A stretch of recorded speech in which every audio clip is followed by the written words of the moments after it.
Setelah tes itu ternyata hasilnya positif dan itu menambah kepusingan saya ya. Baru saja pemulihan mau sembuh sudah seperti itu, COVID naik lagi dan akhirnya saya jatuh sakit lagi.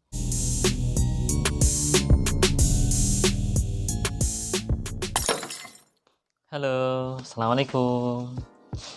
Gimana kabar kalian? Mudah-mudahan sehat selalu ya. Saya doakan juga rezekinya lancar hari ini.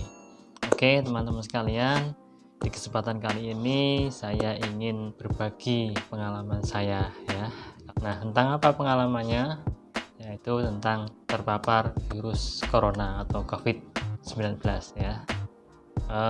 Beberapa bulan yang lalu ya, saya sudah membuat 3 video ya.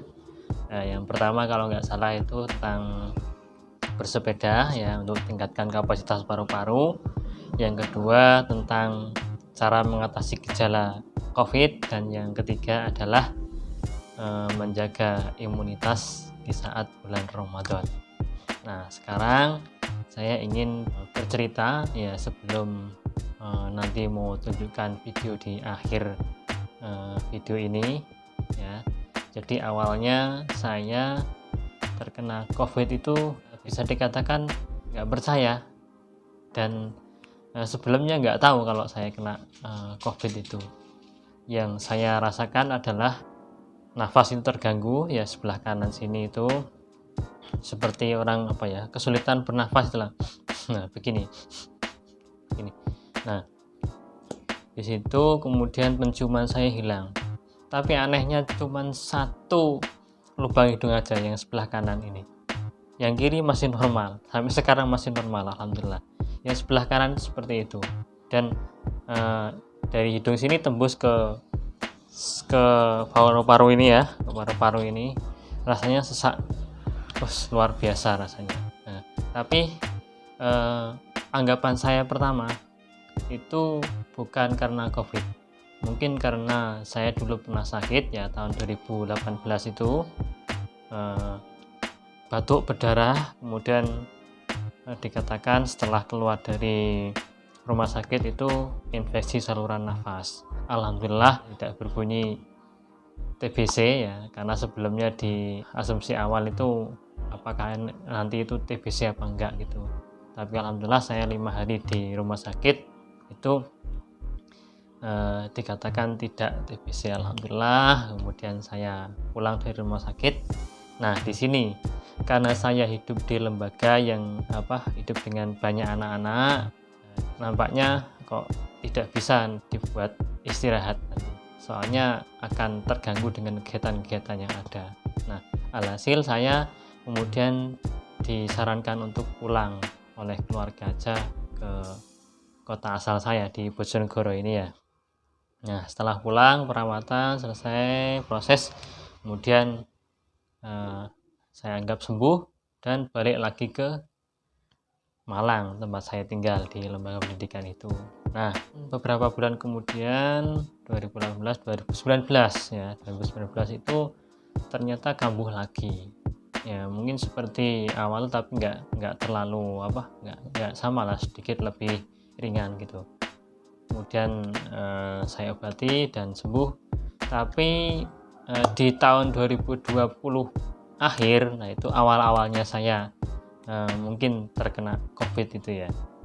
Karena di situ saya merasakan hal yang saya ceritakan tadi itu ya, tidak bisa bernafas, kemudian hilang indera penciuman, tapi anehnya hanya sebelah kanan aja.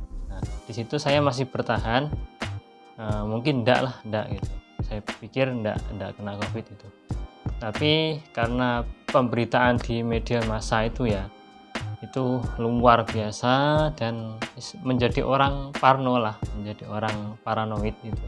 Nah kemudian karena rame dan di sekitar tempat saya juga kerja itu, di sekolah dan di macam-macam di tetangga kanan kiri itu sudah banyak yang terkena COVID, akhirnya takut. Dan kemudian karena ada gejala ini, saya tidak berani untuk periksa. Nah, kenapa? Tahu sendiri mungkin ya, karena takut nanti kalau masuk rumah sakit jelas begini, nanti kalau berobat begini ke dokter begini. saya tahan-tahan terus, kemudian pada akhirnya juga saya drop, mungkin pas imunitas sangat-sangat turun sehingga saya sakit.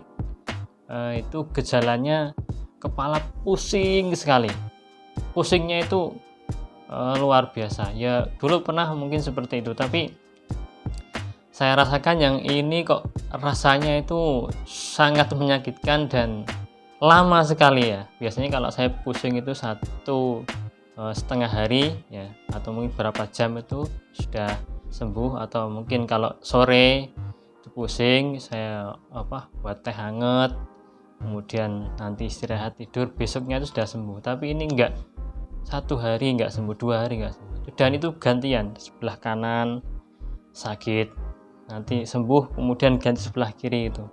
Dan sakit ya, kalau demam itu biasa demam, kemudian mual, muntah, dan lain-lain itu yang termasuk gejala-gejala COVID itu saya rasakan. Dan ketika itu saya masih nggak berani untuk ke dokter. Nah, nggak berani ke rumah sakit maksudnya ya. Tapi saya periksa ke spesialis langsung, spesialis paru, dan dikatakan ini ini pendarahan, ini saya kasih obat, nanti bisa sembuh. Oke, dikasih obat itu ternyata betul bisa mampet darahnya itu, karena saya batuk juga ada darahnya itu mampet, dan itu berangsur badan membaik, enak, dan saya kira sudah sehat, tinggal di penciuman ini, di paru-paru ini. Nah, setelah itu, ini karena saya hidup di lembaga pendidikan yang kumpul dengan banyak anak. Nah, akhirnya oleh pengurus yayasan saya disuruh untuk periksa tes COVID.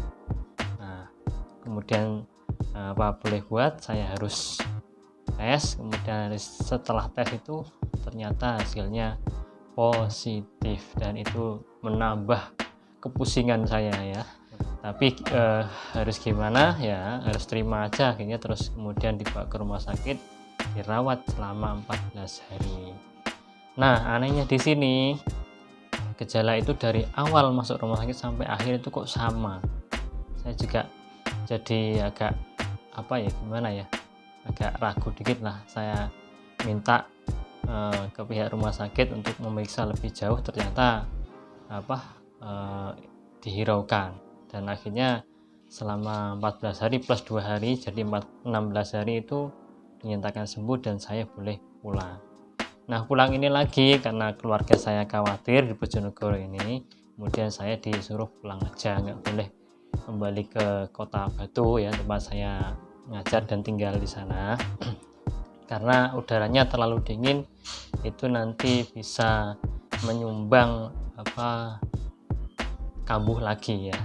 Akhirnya saya pulang ke rumah, dirawat di rumah, dan itu lama sekali, 4 bulan ya. Bayangkan 4 bulan itu saya dirawat. Tapi selama 4 bulan itu akhirnya bisa sembuh. Sampai orang dari Batu sana itu ke sini, istilahnya berharap kembali ke sana. Terus saya janji setelah hari raya Idul Fitri ya, tahun 2021 kemarin, saya akan kembali ke sana dan kembali kerja. Nah, setelah itu hari raya tiba, saya kembali ke sana. Nah, saya kira COVID ketika itu sudah menurun dan nanti akan berakhir. Ternyata 360 derajat berbalik arah. Di sana COVID semakin naik. Mungkin kalian sudah pernah ya, mungkin lihat videonya, berita di sana itu di lockdown, kemudian dikasih keranda mayat itu, jenazah, dan dikasih patung pocong-pocongan. Nah, di sana itu ternyata juga parah sekali, dan saya baru saja pemulihan mau sembuh sudah seperti itu, COVID naik lagi, dan akhirnya saya jatuh sakit lagi. Dan ini saya kambuh, dan rasanya ini lebih parah lagi daripada yang pertama. Lebih parahnya itu bukan badan itu demam dan lain-lain. Demam itu enggak, tapi seseknya itu semakin parah, semakin menakutkan itu. Saya buat cuci baju itu sudah rasanya mau ngeblak ya, mau jatuh gitu ya. Nah ini saya bawa ke dokter. Nah, sarannya lembaga itu seperti itu, saya buat ke dokter, tapi dokternya tidak mau menangani karena harus ditangani oleh yang menangani COVID dulu. Akhirnya saya pergi ke dokter yang menangani COVID dulu, dikasih obat lah, seminggu, 2 minggu, 3 minggu, hasilnya membaik sebenarnya. Tapi karena keadaan masih sesek itu, sama pihak lembaga juga disuruh untuk istirahat di rumah saja. Akhirnya saya pulang lagi ke Bojonegoro. Nah itu pengalaman yang luar biasa bagi saya. Nah akhirnya saya harus pulang ke rumah. Nah, obatnya masih ada dan kemudian kontrol di sini. Nah uniknya di sini, teman-teman sekalian, ketika dikasih obat dari dokter ya terus-terusan itu kok badan saya nggak tambah sembuh, nggak tambah ringan, kok tambah berat gitu ya. Ya mungkin dikasih obat itu terasa enak. Di detik-detik terakhir ketika obat itu habis, dan saya sudah berkali-kali, sekali datang 500.000, bayangkan itu ya. Nah di detik-detik terakhir habisnya obat itu, kemudian badan saya tambah gak karu-karuan. Akhirnya saya istiqoroh, saya putuskan untuk saya stop dulu ke dokter, coba saya terapi. Salah satu terapinya ini yang mau saya share ke teman-teman sekalian, yaitu proning. Nah ini saya lakukan ketika badan paru-paru ini terasa sudah nggak bisa nafas lagi ya. Tapi uniknya, alhamdulillahnya itu yang kiri masih bisa, yang kanan tuh bener-bener nggak bisa ya. Saya rasakan beda dengan yang dulu kena COVID dulu itu. Ketika kambuh ini rasanya saya pokoknya menyerahkan diri ya. Nah di situ saya kemudian buka di YouTube ya, itu ada proning itu ya. Yang salah satunya itu di dokter Sagiran, itu saya praktekkan ya, betul-betul saya praktekkan, saya hayati, saya nikmati prosesnya. Alhamdulillah dengan proses proning itu kemudian berangsur-angsur paru-paru saya bisa bernafas lagi ya, bisa mengembang lagi, dan akhirnya bisa pulih. Nah ini mungkin tahap awal ya. Kalau saya share semua di sini nanti terlalu panjang, ini harus saya bagi ya, part to part gitu ya. Mungkin ini bagian 1, nanti ada bagian 2, 3 dan seterusnya. Yang pertama masalah proning dulu, ini saya kira penting untuk di share. Walaupun sekarang mungkin pandemi menurun ya, COVID menurun, tapi saya kira masih ada orang yang membutuhkan. Toh mungkin kalau sudah nggak membutuhkan semua ya, ini dibuat dokumentasi saja ya. Oke, inilah video proningnya. Oke teman-teman sekalian, saya akan mempraktekkan proning yang sudah saya jelaskan tadi ya. Jadi di belakang saya ini ada 3 bantal, 1, 2, 3 yang nanti akan saya jelaskan. Oke, langsung saja kita praktekkan ya. Oke, jadi bantal ditaruh di 3 tempat, 1, 2, 3 di kaki. Jadi fungsinya ini harus rata, dan nanti dada kita harus nempel di sini, dan ini kaki. Oke, posisi yang pertama adalah posisi tengkurap ya, seperti ini. Kakinya ini taruh di sini, kemudian dadanya begini, tempelkan. Ini kita diamkan selama 30 menit ya. Ini fungsinya untuk mengeluarkan dahak ya. Nanti dari paru-paru akan di tengah-tengah sini akan ke wadah saluran. Nah setelah 30 menit ganti posisi, kita miring dulu sebelah kiri dulu. Dengan ini bantal ini taruh cekalkan di sini ya. Kemudian tangan kita begini, kita taruh kepala kita begini. Nah agar posisi ini juga posisi lurus ya.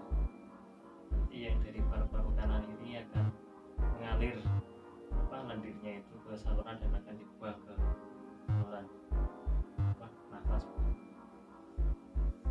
Kemudian kalau sudah 30 menit itu kita ganti posisi sebelah kanan.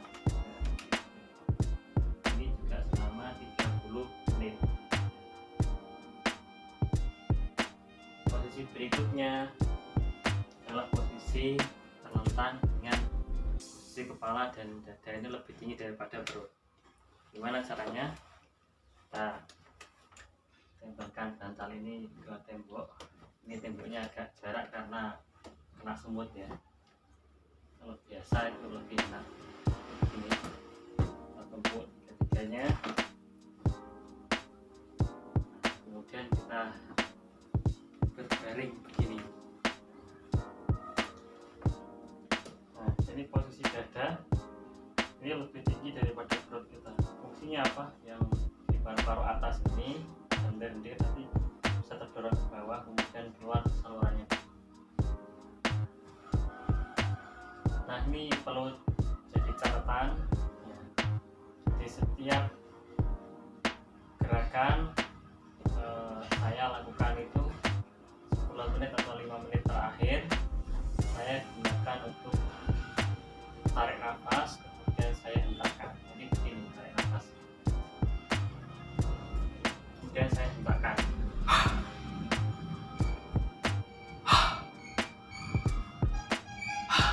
Di 5 menit terakhir ya. Fungsinya untuk apa? Untuk mengeluarkan, membantu untuk mengeluarkan darah yang sudah terkumpul di tengah ya. Itu dilakukan di setiap posisi kan? Nah, itu cara bonding yang saya lakukan ketika kemarin nggak bisa nafas sama sekali teman-teman ya, yang sebelah kanan sini itu sudah kesulitan ya, sudah nyerah. Akhirnya saya gunakan prone itu, saya coba, kemudian saya buat tarik nafas tadi itu di 10 apa 5 menit terakhir itu saya buat tarik nafas lewat hidung, kemudian keluarkan lewat mulut tapi dengan hentakan ya. Jadi begini, kemudian dihentakkan tapi perlahan ya, nggak cepet-cepet nanti kaget dan paru-parunya agak sakit.